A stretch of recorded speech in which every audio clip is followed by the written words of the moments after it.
Buenas tardes, bienvenidos a CITE Edu. Estamos presentando ahora la clase sobre Cristología. Ya hemos pasado varias semanas estudiando este tema tan importante. Hemos tocado varios temas acerca de la identidad de la persona de Jesucristo. Y ahora estamos muy metidos en lo que se llama la obra redentora de Jesucristo. Y vamos a seguir ahora con estos temas. Ya hemos visto que la obra redentora de Cristo tiene varias facetas. Es que se puede mirar el significado de la cruz de varios ángulos. Y cada perspectiva es muy rica y llena de conocimiento de Cristo e información acerca de su obra redentora. Muy bien, ya hemos visto que la muerte de Cristo en la cruz es salvífica, nos salva. Hemos visto que es sacrificatoria. Cristo se sacrificó por nosotros, la muerte voluntaria, y también es según el plan de Dios, el plan divino, pero Cristo también vino voluntariamente para ofrecerse por nosotros en la cruz, y entendemos también que la muerte de Cristo es sustitucionaria, es decir, Cristo murió en nuestro lugar. Pero también en la Biblia son varias las imágenes de la muerte de Cristo para que nosotros entendamos exactamente lo que Cristo estaba efectuando en su muerte en la cruz. Y hemos visto que es una victoria. Muy pocas veces hemos estudiado, nos hemos profundizado muy poco en estos temas, pero entendemos que también la muerte de Cristo se puede entender como una victoria poderosa. Vimos eso también cuando estudiamos las profecías de Isaías 53 y también empezando con el capítulo 52. Isaías profetizando dice, miré mi siervo levantado. Y también en 53:12 dice, le daré un puesto entre los grandes. Entonces, cuando estudiamos el sacrificio de Cristo en Isaías 53, Isaías mismo empieza con una imagen de victoria y también termina con una imagen de victoria de Jesucristo. También tocamos el tema en el Evangelio de Juan, en capítulo 3, versículo 15, en capítulo 12, también Cristo mismo dice de sí mismo, cuando sea levantado, atraeré a todos a mí. Y entendemos que la victoria de Cristo se ve y se expresa aún en su muerte. Ahora vamos a profundizarnos en Colosenses capítulo 2 y vamos a ver dos temas aquí, que Cristo también logró una victoria sobre Satanás y los demonios colgándose de la cruz. Bueno, ya hemos visto que cuando estudiamos el efecto de la cruz, el efecto de la cruz puede irse en 4 direcciones. Primero que nada, entendemos que la muerte de Cristo en la cruz fue para Dios mismo. Entonces sirve para propiciar a Dios mismo. Es decir, satisfacer su justicia, absorbiendo su ira. Entonces la cruz se dirige hacia Dios para propiciar su justicia. Pero también entendemos que la cruz se dirige hacia el cosmos, porque en la cruz y en su resurrección Cristo garantiza la renovación de todas las cosas. Entonces Cristo en su muerte logró la renovación de todo el universo. Entonces para arriba, para abajo, pero también para un lado, la cruz es para el hombre porque perdona por lo que Cristo hizo en la cruz. Dios perdona, salva, justifica al hombre. Pero también por otro lado, la cruz se dirige a Satanás mismo porque la cruz destruye, derrota y aplasta la cabeza de Satanás. Entonces, para arriba, Dios es propiciado. Para abajo, el mundo está renovado. Para un lado, el hombre está perdonado, justificado, salvado. Para otro lado, Satanás está derrotado.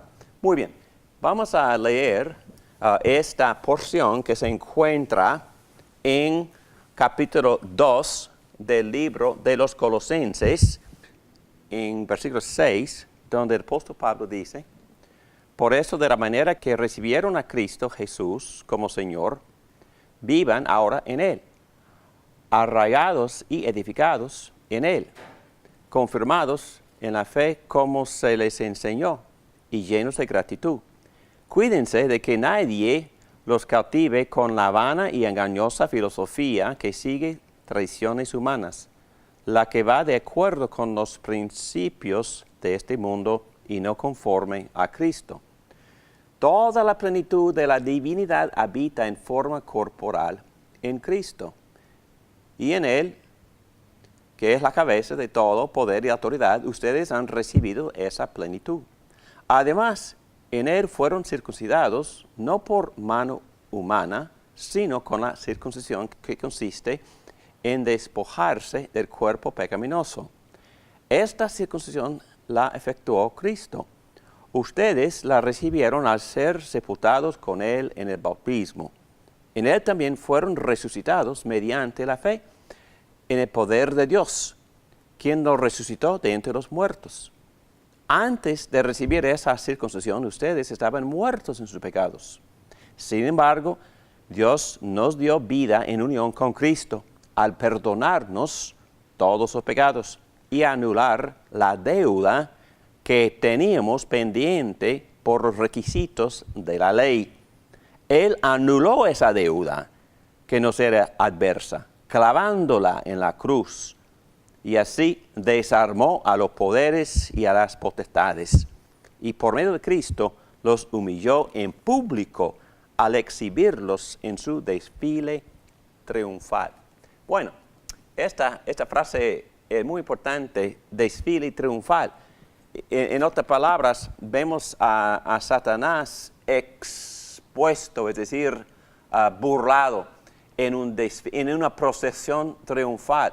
Es como en días antiguos, cuando otra tribu fue derrotada, el rey fue traído a la ciudad y también los soldados, y tuvieron que marcharse en la calle siendo burlados por toda la ciudad, inclusive los niños ahí estaban burlándose del ejército ya conquistado. Es la imagen, ¿verdad?, de Satanás derrotado por este rey triunfante. Pero vamos a ver cómo, en qué sentido está derrotado, conquistado Satanás. Bueno, aquí vemos estas palabras en versículo 13. Antes de recibir esa circuncisión, y aquí la palabra circuncisión tenemos que definir la palabra. Por supuesto, fue un acto de cirugía, pero implicaba higiene, limpieza, y por eso llegó a ser el sacramento de la persona que quería entrar como miembro en el pueblo de Dios Israel.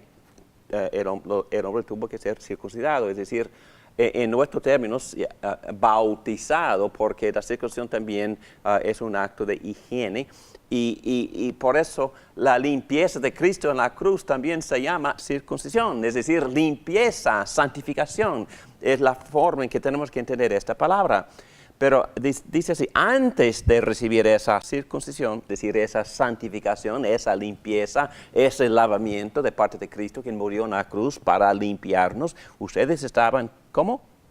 Muertos de pecado, muertos. Tenemos dos problemas, espiritualmente muertos en pecado, llenos de pecado. Entonces estábamos culpables y también sucios y condenados. ¿Y qué hizo Jesucristo? Bueno, Él murió. Y su muerte se llama en este contexto una circuncisión, una limpieza, una santificación. Sin embargo, vamos a ver lo que Dios hizo. Estamos hablando de la obra salvadora de Cristo. Específicamente estamos mirando ahora las imágenes bíblicas que la Biblia presenta para describir la muerte de Cristo como salvadora. La muerte de Cristo es una poderosa victoria. Y ya hemos hablado de la semilla que vimos en el capítulo 53 y 52 de Isaías, donde Cristo fue presentado como conquistador en su gloria, exaltado. Pero aquí vamos a profundizar un poco más en Colosenses 2. Dije anteriormente que la forma en que lo hacemos comúnmente al juntar los diferentes temas está perfectamente bien porque la misma Biblia lo hace, en la que la Biblia junta varias imágenes para ayudarnos a entender el significado de la cruz. Otra vez, en Colosenses 2:13 encontramos estas palabras. Antes de recibir esa circuncisión, es decir, esa salvación, esa limpieza, ese lavamiento, ustedes estaban muertos en sus pecados. Sin embargo, Dios nos dio vida en unión con Cristo al perdonarnos todos los pecados. Entonces, con los dos problemas, Dios resolvió el problema por darnos nueva vida, porque estábamos muertos espiritualmente y también muy pecaminosos, y Él nos perdonó nuestros pecados, pero simplemente por fiar o simplemente por decir perdonados. Pues no es posible. Nos perdonó basado en la cruz, en la muerte de Cristo, muriéndose en la cruz. Y lo que logró esta muerte fue dos cosas. Canceló, en primer lugar, canceló el código escrito, es decir, la ley. Él pudo perdonar nuestros pecados al cancelar el código escrito. Vamos a ir explicando esto.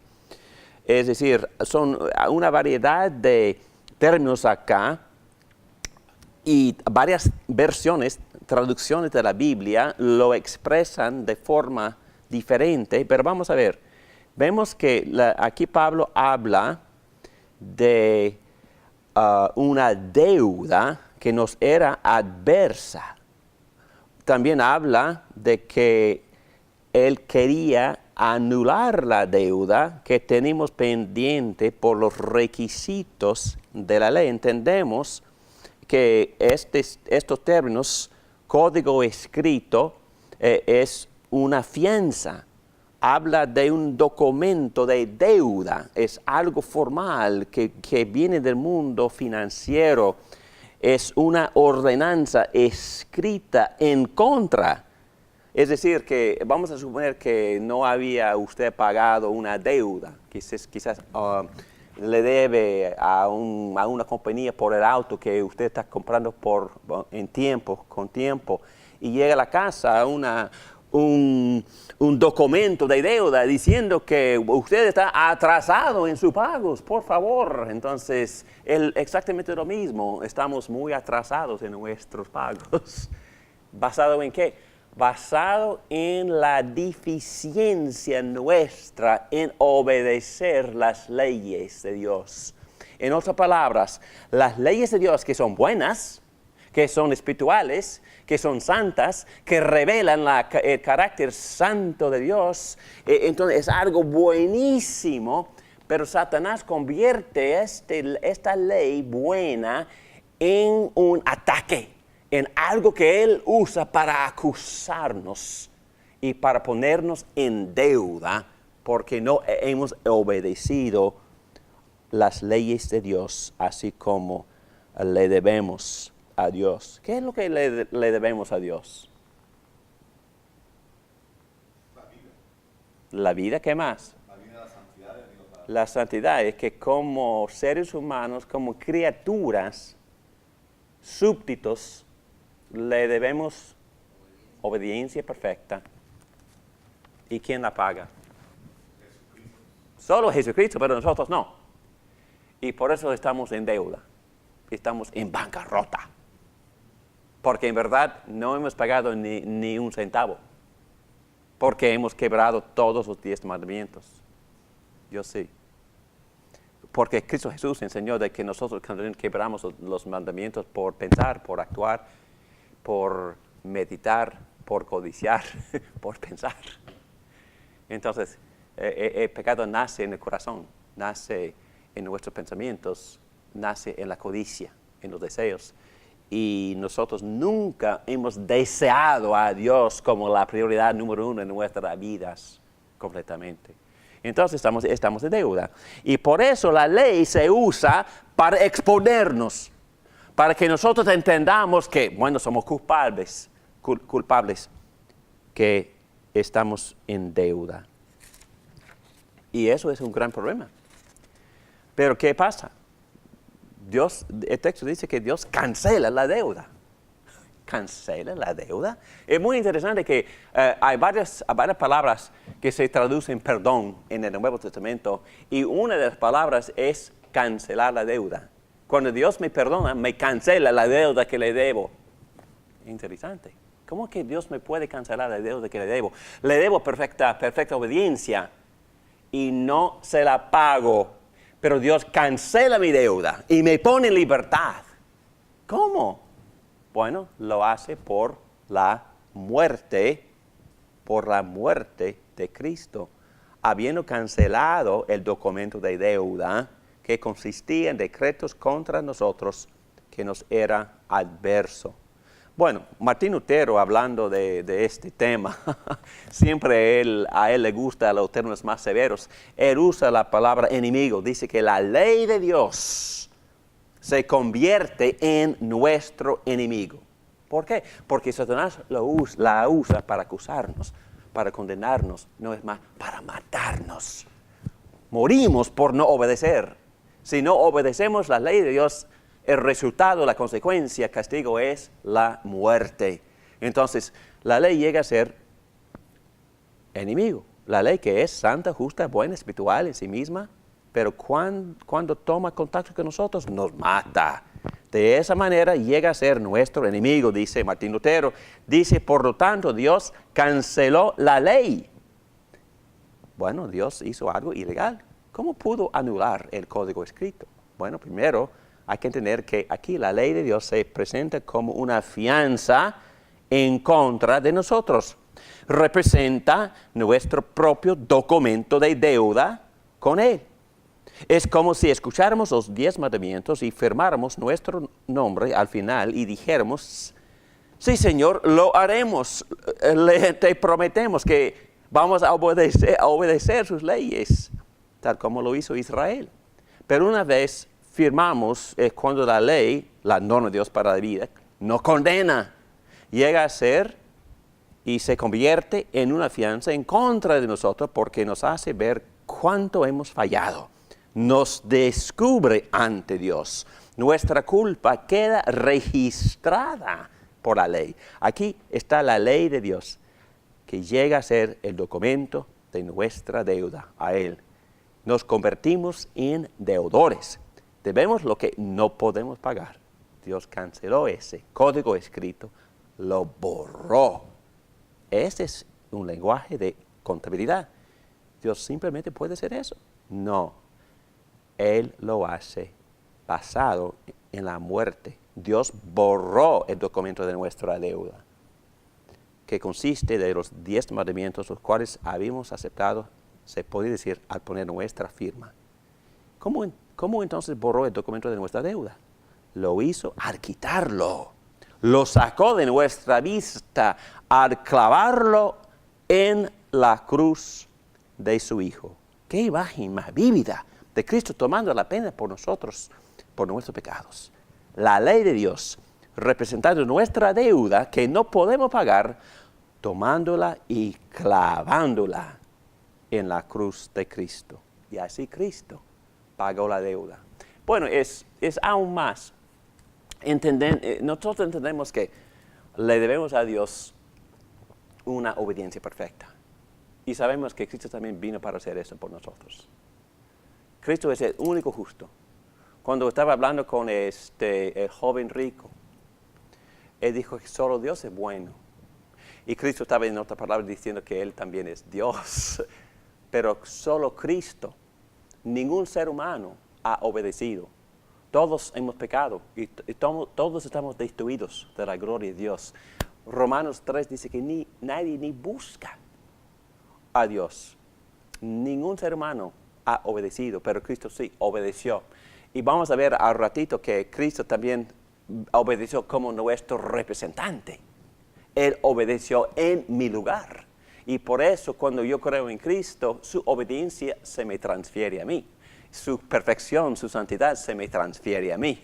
Cuando creo en Él, porque Él vino para representarme, vino más para obedecer en mi lugar por mí, haciendo una cosa que no puedo hacer.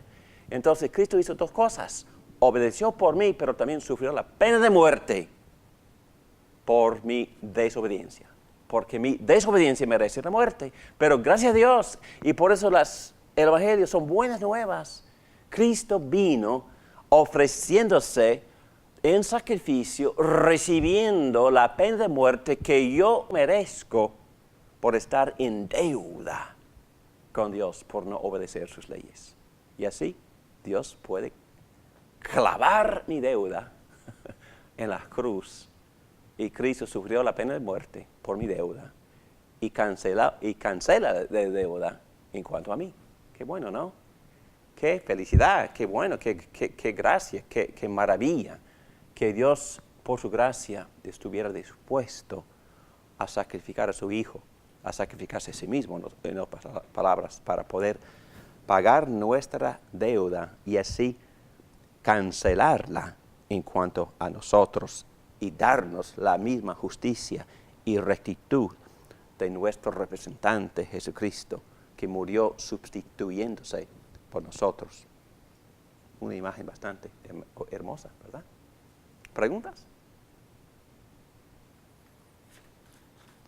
¿Alabanzas?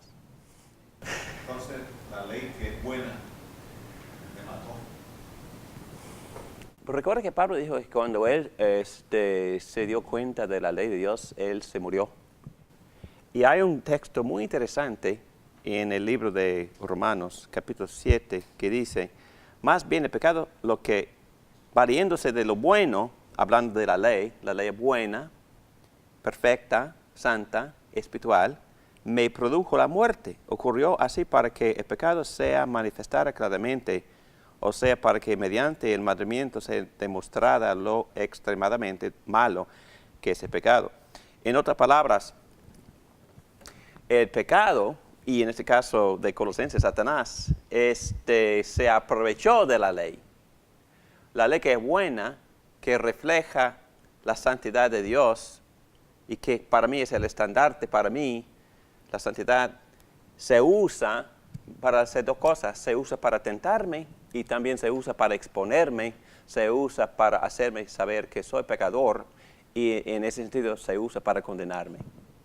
Y Satanás tomó la ley que es buena y santa y la usa para acusarme, para matarme, para condenarme y para maldecirme. ¿Qué cosa? Y lo que Dios está diciendo, en otras palabras, Satanás, yo entiendo tus artimañas, tus estrategias, pero la mía es superior. Porque yo envío a mi Hijo Santo, que vivió perfecto por mi pueblo y se sacrificó recibiendo la pena de muerte, recibiendo la misma condenación que mi pueblo merece, la misma maldición que merece mi pueblo por no obedecer. Mi Hijo lo pagó y por eso cancela la deuda y Satanás, tú te quedas inepto y incapaz, destruido, derrotado y ya no efectivo. Es lo que Dios está diciendo por esta imagen de triunfo de Jesucristo sobre las artimañas y las estrategias de Satanás. Satanás quiere tentar, quiere matar, quiere condenar, quiere destruir, pero irónicamente, en su muerte, una cosa fea, una cosa inesperada, por su muerte, Jesús derrotó a Satanás. Interesante, ¿no? Entonces, gloria a Dios que sus maneras, sus planes no son nuestros. Y hablando de las aplicaciones, a esto, no sé cómo ustedes están sintiendo en este momento, pero yo siento paz. Yo me siento seguro. ¿Por qué? Porque mi salvación se basa en esta verdad tan bella. Mi salvación se basa y se me garantiza. Me da seguridad de mi salvación. Porque la seguridad de mi salvación, ¿en qué se basa? Se basa en la obra redentora de Cristo, muriéndose en la cruz, sacrificándose, pagando la deuda que yo no puedo pagar. Y así Dios me cancela la deuda. Hermanos, la seguridad de nuestra salvación depende de 3 cosas. 2 de esas cosas son muy subjetivas. Y aquí están en las notas en la página 137. Pero voy a dar un resumen muy breve y pueden leer después las notas. Se basa, en primer lugar, en las promesas que Dios nos ha dado, basadas en ¿qué? En la obra redentora de Cristo, quien murió en la cruz por mí. Mi salvación y la seguridad de mi salvación se basa en esta verdad que Dios canceló mi deuda, derrotando las estrategias de Satanás, quien quiere condenarme usando la misma ley. ¿Qué cosa? Ahí me descanso, porque mi seguridad se basa en esa verdad y en la promesa de Dios a salvarme, basado en esa muerte de su Hijo, quien pagó la pena de muerte que yo merezco, y eso deja que Dios cancele mi deuda. Pero 2 cosas más. También depende del testimonio interno del Espíritu Santo, ¿verdad? Porque el Espíritu Santo testifica a mi espíritu, dice Pablo en Romanos 8, que soy hijo de Dios. Fantástico. Y también yo tengo que actuar bien. Si en verdad Cristo me ha transformado, si el Espíritu Santo me ha unido a Cristo, mi vida va transformándose, va cambiando, va experimentando lo que se llama la santificación, va en aumento hacia la gloria de Cristo. Y cuando me descubro o cuando me examino, no con orgullo, pero yo debo de detectar algunos cambios positivos, debo de detectar algún proceso de madurez, y eso también me da confianza y me da seguridad de que Dios está obrando en mí y soy hijo de Dios. Pero el problema con eso es que a veces me desvío.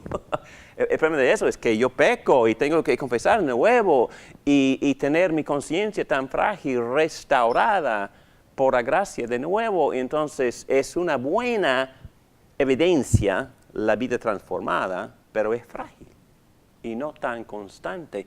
¿Y sabe qué? Hablando de todo esto, un gran teólogo en la clase en el seminario hace años dijo que después de todo tenemos la evidencia de una vida transformada, tenemos la evidencia del testimonio interno del Espíritu Santo, pero sobre todo mi seguridad se basa sobre la verdad, el hecho de la obra redentora de Cristo, quien pagó mi deuda en la cruz.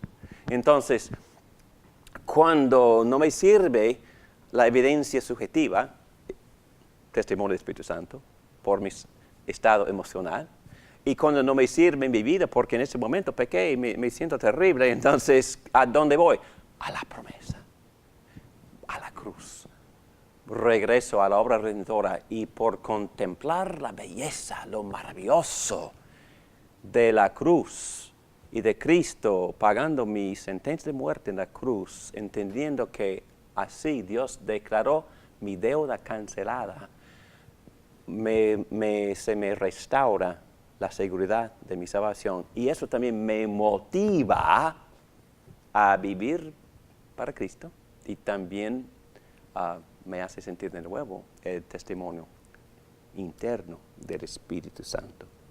En resumen, a pesar de que estas 2 formas subjetivas, la vida cambiada, testimonio del Espíritu Santo, son formas verdaderas en las cuales basar la seguridad de nuestra salvación, no son la base principal. La base principal es objetiva, la cruz de Cristo y todo lo que implica las promesas relacionadas a la cruz.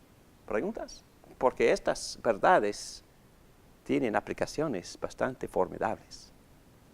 Pero también hay otra frase aquí. No solo canceló la deuda y así derrotó a Satanás, pero también dice, desarmó a los enemigos. desarmó, en versículo 15, y estoy en página 138, desarmó a los poderes y las potestades por medio de Cristo, los humilló en público al exhibirlos en su desfile triunfal, en su procesión triunfal.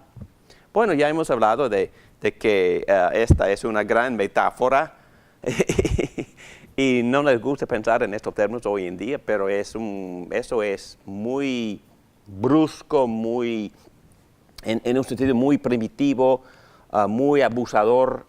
En el versículo 15 parece que Pablo nos está guiando a otra dirección con este argumento, pero en verdad es el mismo argumento. Él todavía está hablando de conflicto con Satanás y victoria. El tema de victoria vuelve al jardín de Edén. Recuerdas que aún cuando Dios les prometió a Adán y Eva un remedio por lo que habían hecho en desobedecerlo, ¿qué fue el remedio? ¿Qué fue la promesa? ¿Qué fue la promesa acerca de la redención que Dios le había dado a Adán y Eva? En Génesis, sí, exactamente, 3:15, le prometió que la simiente de la mujer iba a aplastar la cabeza de la serpiente, pero él iba a morder el talón de Jesucristo. Entonces Jesucristo, la simiente de la mujer, iba a sufrir, pero no tan severamente como Satanás, porque Satanás va a recibir un golpe en la cabeza, no, un aplastamiento en la cabeza, y le aplastaría la cabeza de Satanás. Y lo interesante es que Pablo en Romanos 16, versículo 20, cuando él contempla esta verdad, él piensa en términos muy antiguos de que cuando en Salmo 110, versículo 1, dice que cuando viene este Mesías, Jehová, Él va a hacer de nuestros amigos un postrero para nuestros pies. Es decir, cuando en los días antiguos, cuando una tribu iba en guerra contra otra y conquistaría a otra tribu, traerían a los reyes con las cabezas decapitadas y así pusieron los pies encima de las cabezas. Es la imagen que Pablo está usando aquí, que Cristo iba a hacer o lo hizo contra Satanás. Como hizo David con Goliat. No, exactamente, iba a ir allá. Es que normalmente eliminamos esa parte de la historia, pero cuando David decapitó a Goliat, lo que hizo es que llevó a la mano la cabeza a presentársela al rey Saúl. Así lo hizo. Y lo que Pablo nos promete a nosotros es que todo el pueblo de Jesucristo, juntos en Cristo, vamos a descansar los pies sobre la cabeza de Satanás. Romanos 16, 20. Entonces, hoy en día no nos gusta pensar en estos términos, pero hay que ser realistas, hermanos, por favor. Existe el mal, existe Satanás, existe un mundo de demonios, y ellos no son nuestros amigos, quieren destruirnos, quieren condenarnos, quieren que nosotros los acompañáramos al infierno para toda la eternidad. Entonces, Dios, por amor, logró el aplastamiento de todo esto, la derrota de estos enemigos. Y es exactamente lo que Pablo está diciendo aquí en Colosenses, versículo 15 de capítulo 2. Desarmó a los poderes, desarmó a Satanás. Es decir, le quitó las armas para que no pudiera darnos más daño. Y aquí entendemos en este lenguaje de procesión triunfal, es lenguaje de conflicto, de victoria, de derrota. Estos enemigos derrotados no son matados por la espada, sino despojados. La palabra literalmente significa desnudados, aunque no sé si debe leer literalmente. así, pero por lo menos fueron desarmados. Quizás sus armas se le fueron quitados y a lo mejor su ropa también, y fueron desfilados desnudos por la calle.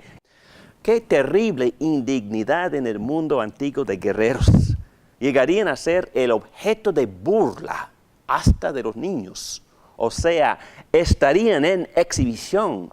De todas maneras, los poderes y las potestades, palabras para ángeles, en este caso, en este contexto, ángeles malvados, ya que estamos hablando de los enemigos de Dios, por menos les fueron quitadas sus armas.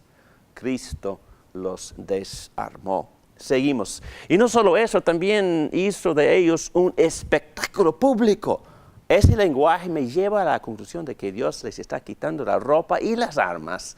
Ciertamente, es lenguaje de una marcha de triunfo. Los enemigos están siendo llevados en una marcha por la ciudad que los conquistó, y el pueblo se regocija en los vencedores, y los enemigos derrotados están totalmente avergonzados.